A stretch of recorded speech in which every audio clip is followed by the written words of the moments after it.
Okay, before we get started on this course, there's a couple things that we need to know just for safety purposes. First thing, I need to make sure that you differentiate between pain and discomfort.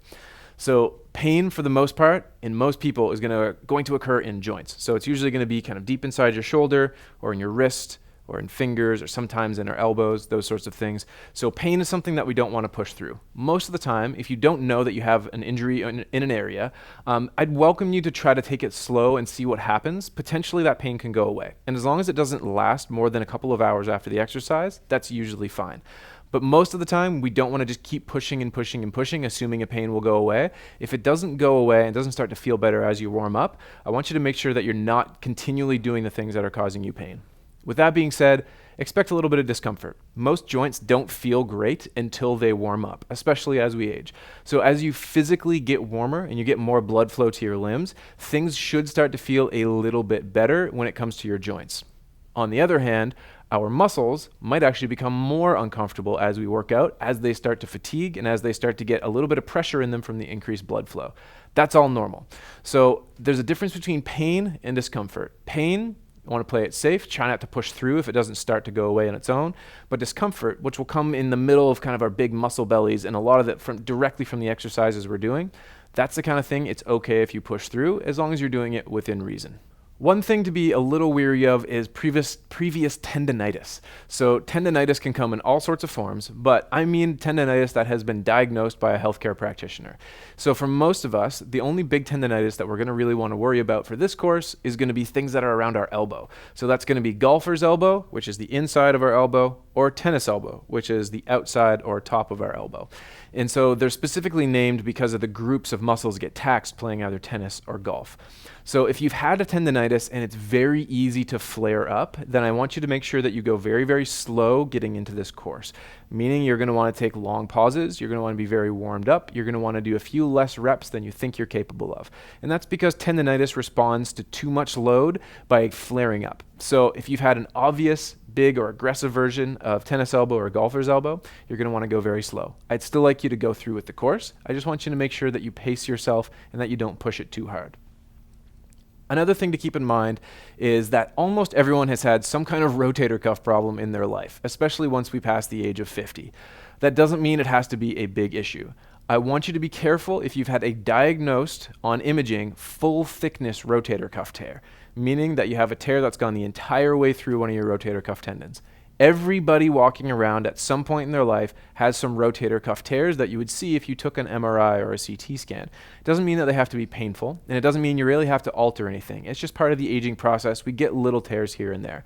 But if you've had a big shoulder tear, a big tear in your rotator cuff that's been on and off, debilitating to you, or has had to change your activities as a result, again, you're going to want to be very careful as you go into this. This will benefit you to go through this course if you've had a rotator cuff tear, but if you're currently experiencing an active flare-up of it, you need to wait until that's calmed down. And if you've had a really big tear previously, you need to make sure that you're getting to this very slowly just to ensure safety and so that we don't flare it up more in the future. Next thing we need to be looking at through a specific lens is going to be a nerve entrapment problem. And so those are very rare. Not very many people truly have a pinched nerve or a nerve entrapment. The most common one in the entire body is carpal tunnel syndrome. So carpal tunnel is something, it doesn't mean that you have a sore wrist. It doesn't even mean you have a sore hand. It's an entrapment of a very specific nerve that makes you very weak and even usually numb or uncomfortable in these three fingers, your thumb and the first two fingers. So if you have had carpal tunnel syndrome, this is the kind of thing that, again, could actually be very good for you, but you're going to want to go very slow. Carpal tunnel usually doesn't get worse, but can feel slightly worse if we get a big pump in a lot of the muscles that are in our forearm, meaning we get a lot of extra blood flow and it increases the swelling, because carpal tunnel is a swelling problem a lot of the time deep inside the wrist. So for most people, it should be entirely fine. And if you had a small version of this before, you're very likely fine to proceed as usual. But if you currently have carpal tunnel, or it comes and goes, or you're worried about flaring up something previously, go slow. And if you want to, I'd encourage you to get the approval of a registered healthcare provider just to make sure that it's okay for you to proceed. Last two things that we want to talk about are previous injuries and necks. So a previous injury could be anywhere from our neck all the way down to our fingertips. Most of us have had a broken finger or a sprained wrist or something of that sort. Most of those we never have to worry about again. Proceed as usual. But I'm talking about bigger injuries. If you have plates and screws in your arms, or if you've had something dislocated like a shoulder, or if you have something major degenerative like rheumatoid arthritis and you're in the advanced stages of it. All of these are not a reason that you shouldn't proceed. They are just reasons to make sure that you're careful. And any of the exercises that you do very slowly for the first few repetitions, just to ensure that you're going to get comfortable with it and just to make sure that it's safe for anything that has gone on in the area before. For most injuries, it's going to be entirely fine. But if you've had a major injury or have major degeneration in the form of some kind of arthritis in the area, you just want to make sure that you go slow and ease into it. Last thing, we're going to talk about necks. Having a neck problem or neck injury can cause some numbness or tingling down the arm. For most people, that's entirely fine.